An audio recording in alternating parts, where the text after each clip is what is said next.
बुद्धं शरणं गच्छामि,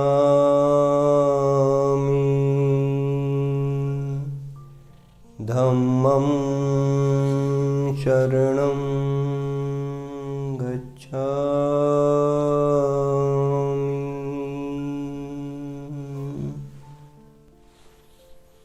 संघं शरणं गच्छामि।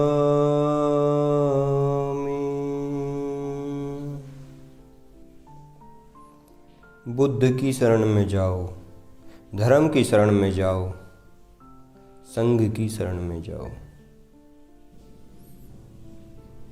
इस जगत से सत्य को कैसे पाया जा सकता है?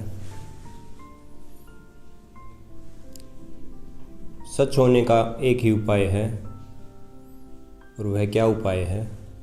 वह उपाय है कि इस जगत में जो तुम दिखावा करते हो, जो लोग दिखावा करते हैं, उसे छोड़ दे। दिखावा छोड़ने का मतलब है जो तुम्हारे अंदर है वही बाहर प्रकट हो, या फिर जो तुम बाहर प्रकट करते हो वही तुम्हारे अंदर होना चाहिए। तुम दो रूपों को कभी भी अपने साथ लेकर मत चलना। अपने को स्वीकार करना। अगर अंदर झूठ छिपा है तो बाहर तुम सच बोलने की कोशिश मत करना। यह दिखाने की कोशिश मत करना कि मैं सत्य बोल रहा हूँ। अगर मुख से सत्य निकले तो अंदर भी सत्य होना चाहिए।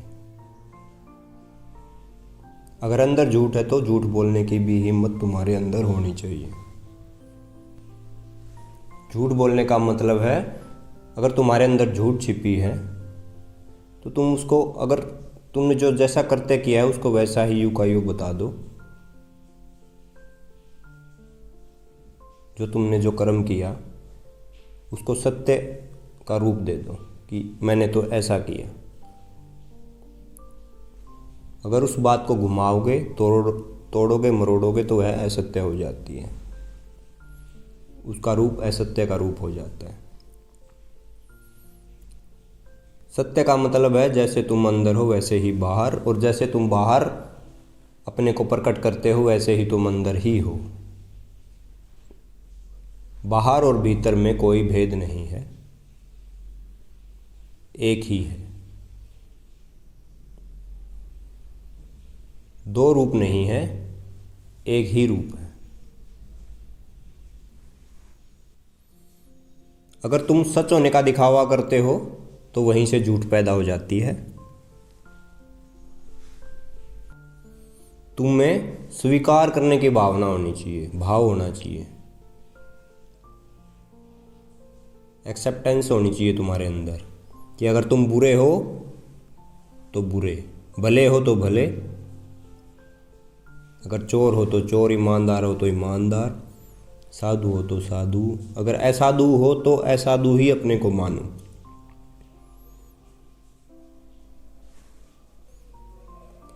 तुम जैसे हो परमात्मा के सामने और संसार के सामने, इस समाज के सामने अपने को वैसा ही मान लो और वैसा ही अपने को प्रदर्शित करो, अपने को छोड़ दो। और अपने को मान लो कि यही मेरा होना है, यही मेरा स्वभाव है।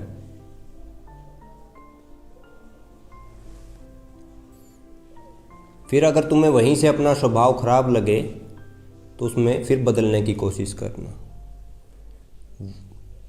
वहीं से यात्रा तुम फिर अपनी शुरू करना। क्योंकि झूठ और दिखावा दोनों ही सत्य तक पहुंचने में बाधित होते हैं, क्योंकि खुद को बदलने की कोई कोशिश नहीं होती, हमेशा कोशिश रहती है दिखाने की, अपने आप को सही दिखाने की। और उस कोशिश में अपने को सुधारना कोई भूल जाता है तो वह अपने को सुधार नहीं पाता है। दिखावा सत्य के रास्ते में रोड़ा बन जाता है। दिखावा क्या कहेगा? दिखावा आपका कहेगा कि देखो मैं भी सदाचारी हूं,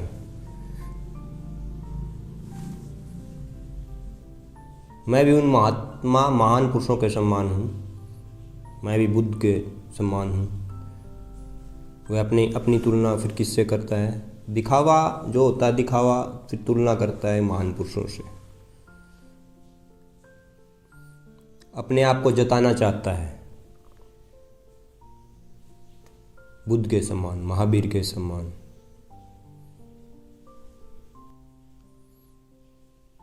अगर कोई साधक साधना के मार्ग पर हो तो उसे दिखावा छोड़ देना चाहिए, उसे तो बिल्कुल भी दिखावा नहीं करना चाहिए। वह जैसा हो वैसा ही उसको होना चाहिए।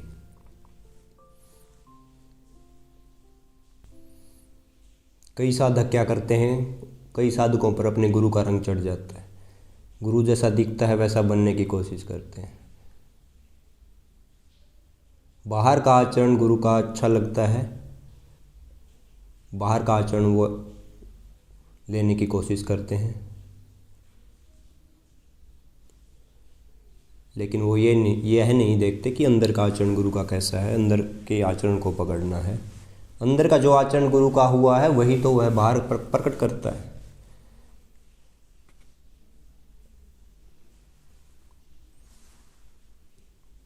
वह बाहर का आचरण व्यक्त नहीं करता, वह अंदर का आचरण व्यक्त करता है।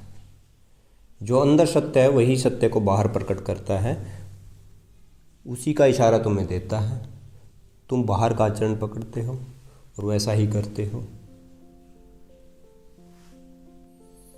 क्योंकि तुम्हें अच्छा फील होता है, अच्छा महसूस होता है, अच्छा बड़ा मजा आता है।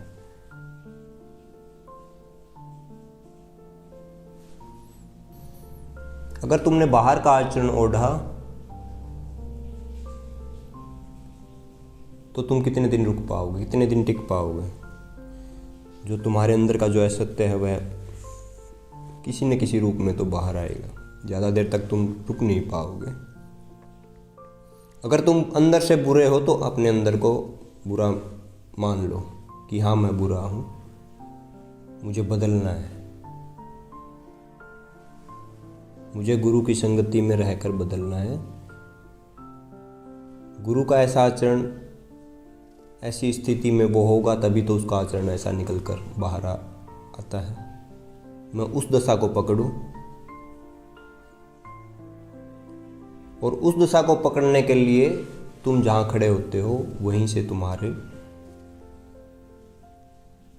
तुम्हारा रास्ता तय होता है। गुरु की नकल नहीं करनी, गुरु के जैसा होना है। बुद्ध बोधि वृक्ष के नीचे बैठे थे। बोध कथा है, जब बुद्ध को ज्ञान हुआ तब से हजारों लोग क्या करने लगे, बोधि वृक्ष के नीचे बैठकर ठीक बुद्ध के जैसा आसन धारण करके अपने आप को महसूस करने लगे, देखो मुझे भी ज्ञान हो गया।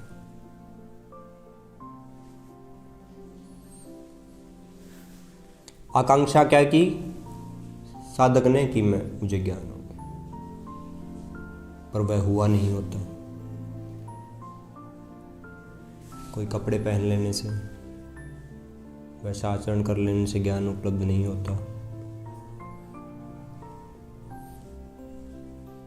महावीर 12 वर्षों तक मौन रहे थे, तब उन्हें ज्ञान हुआ था, पर उनके अंदर कोई घटना घटी थी तब उनको ज्ञान हुआ।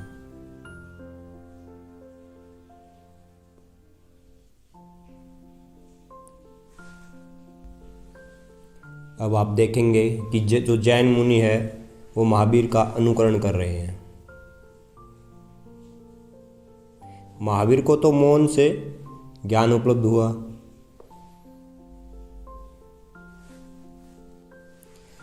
और जैन साधु क्या करते हैं, अपने नाम के आगे मुनि लगा देते हैं,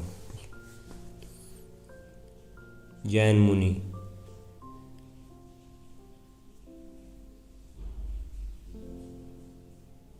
अब देखा जाए तो कोई मुनि जो है वो लिखने से थोड़े न ज्ञान को उपलब्ध हो जाता है।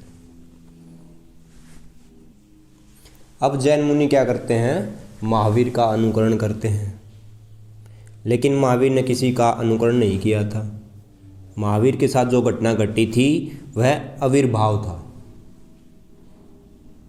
यह उनके भीतर का स्वभाव था, जो जैसा था तो का तो निकल कर आया, वैसा ही आचरण बाहर प्रकट हुआ। अंदर तो सत्य था ही था, सत्य को तो उपलब्ध हुए तो सत्य ही बाहर निकल कर आया। अंदर का सत्य ही बाहर के सत्य को आचरण के द्वारा प्रकट करता है। महावीर नगन हो गए थे और उनके पीछे पीछे कितने साधु, जैन साधु नंगे खड़े हो गए। नगनता से सत्य का कोई भी प्रयोजन नहीं है। अगर सत्य, नगन होने से सत्य का पता चलता तो हर रोज़ सभी नहाते हैं बाथरूम में, नगन होकर ही तो नहाते हैं, वहाँ सत्य उपलब्ध हो गया होता, लेकिन नहीं होता। सत्य पहले उपलब्ध हुआ, उसके बाद वो नगन हुए। नगन होने से सत्य का कोई भी संबंध, कोई भी नाता नहीं है। अगर आप किसी का अनुकरण करोगे तो आप असत्य की तरफ जाओगे। आपको अपनी यात्रा अपने से शुरू करनी है। तो आप अपने को वैसे ही प्रकट करें जो आपके भीतर हैं।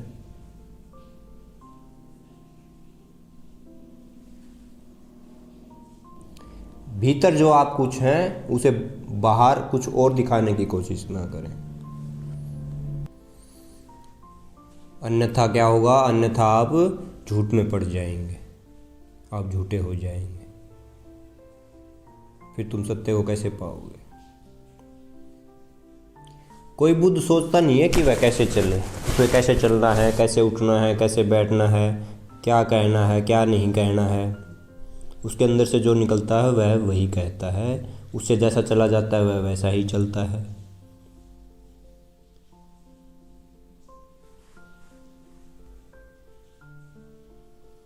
दूसरे को क्या ठीक लगता है, क्या गलत लगता है, उसकी परवाह नहीं करता। उसको उसके जैसा उसको ठीक लगता है वह वैसा ही बोलता है। इसलिए सत्य की चिंता मत करो, सत्य होने की चिंता करो कि सत्य कैसे हो सकते हैं, सत्य कैसे होया जा सकता है, सत्य को कैसे पाया जा सकता है।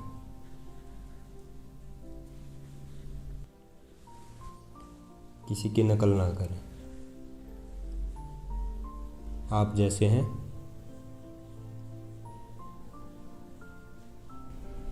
वही सत्य है।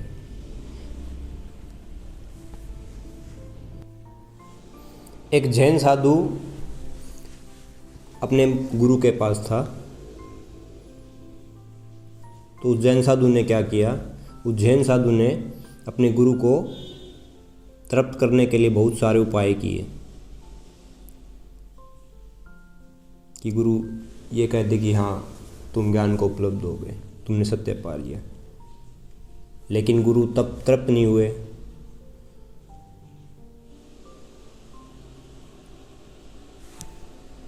गुरु क्या कहते, गुरु उसे कहते कि और ध्यान करो, और ध्यान करो, अभी ध्यान फलित नहीं हुआ है, अभी और ध्यान करो। वह लाख कोशिश करता लेकिन गुरु तृप्त नहीं होता। गुरु फिर उससे कहता और ध्यान करो। आखिर में क्या हुआ, उसने जो अपने उसके पास जो दूसरे साधक थे उनसे पूछा कि इतने वर्ष बीत गए, मैं ध्यान करता हूँ,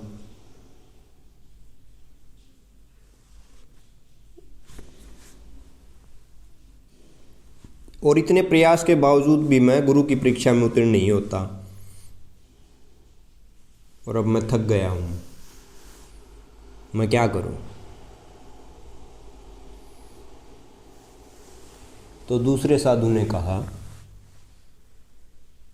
उसने कहा कि मेरे साथ भी ऐसे ही घटना घटी थी।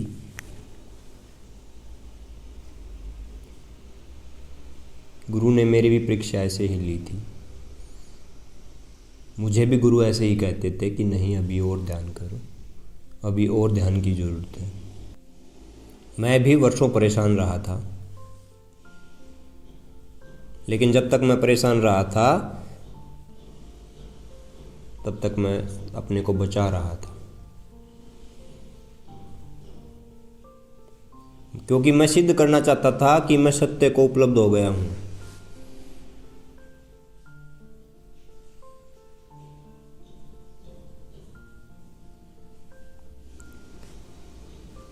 फिर मैं कहते कहते थक गया। जब मैं सच में ही थक गया तो मैंने सिद्ध करने का उपाय ही छोड़ दिया। मैं एक मुर्दे की भांति हो गया, एक मृत प्राणी की भांति हो गया। मैंने तो कहना ही छोड़ दिया, मैंने पूछना ही छोड़ दिया, मैंने फिक्र ही छोड़ दी कि मैं अब उत्तीर्ण होऊंगा कि नहीं होऊंगा, कि गुरु के पास जाता हूँ कि कुछ पूछूं। नहीं, मैंने पूछना ही छोड़ दिया। बस गुरु के पास जाता और गुरु के पास बैठ जाता। और जिस दिन मैं मुर्दे की भांति हो गया, उसी दिन गुरु ने मेरी पीठ थपथपाई और कहा, तूने पा लिया।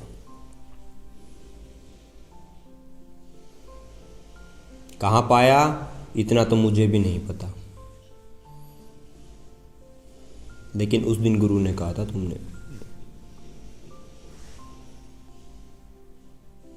लेकिन जब मैंने सारे प्रयास छोड़ दिए थे।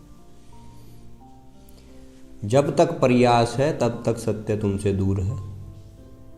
जब तुम्हारे द्वारा किए गए सारे प्रयास छूट जाते हैं तब सत्य तुम में उपलब्ध हो जाता है और सत्य में तुम उपलब्ध हो जाते हो।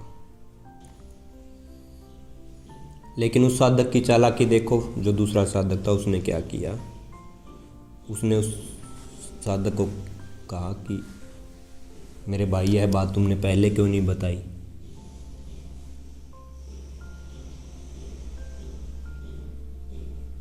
यह तो मैं भी कर देता, मैं भी गुरु के पास जाता और मुर्दा पड़ जाता।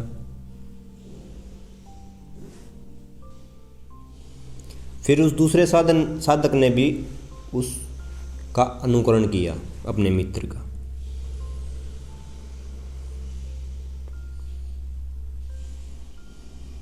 वह भी गुरु के पास गया। गुरु ने पूछा, कैसे आए? तो उसने क्या किया, वह धड़ाम से नीचे गिर गया जमीन पर, अभिनय करने लग गया।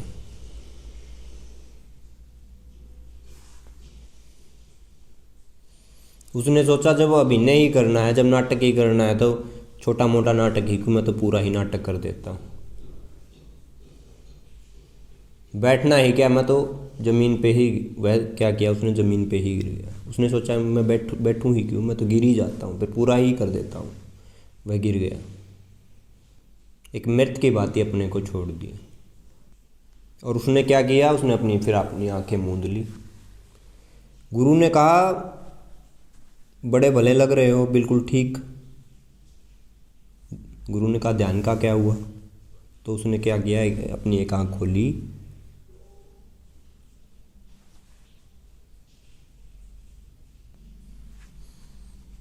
और कहा, वह तो अभी कुछ नहीं हुआ। तो गुरु ने एक डंडा उठाया, उसको सिर पर मारा और कहा, उठ, मुर्दे बोलते नहीं हैं।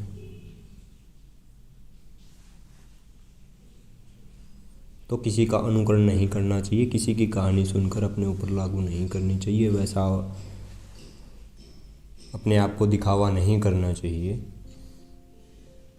तुम जैसे हो वैसे ही बने रहो, वैसे ही अपने आप को स्वीकार कर लो, वहीं से अपनी यात्रा शुरू करो। जब होगा परमात्मा की अनुकंपा होगी, सत्य तुम्हारे अंदर घट जाएगा।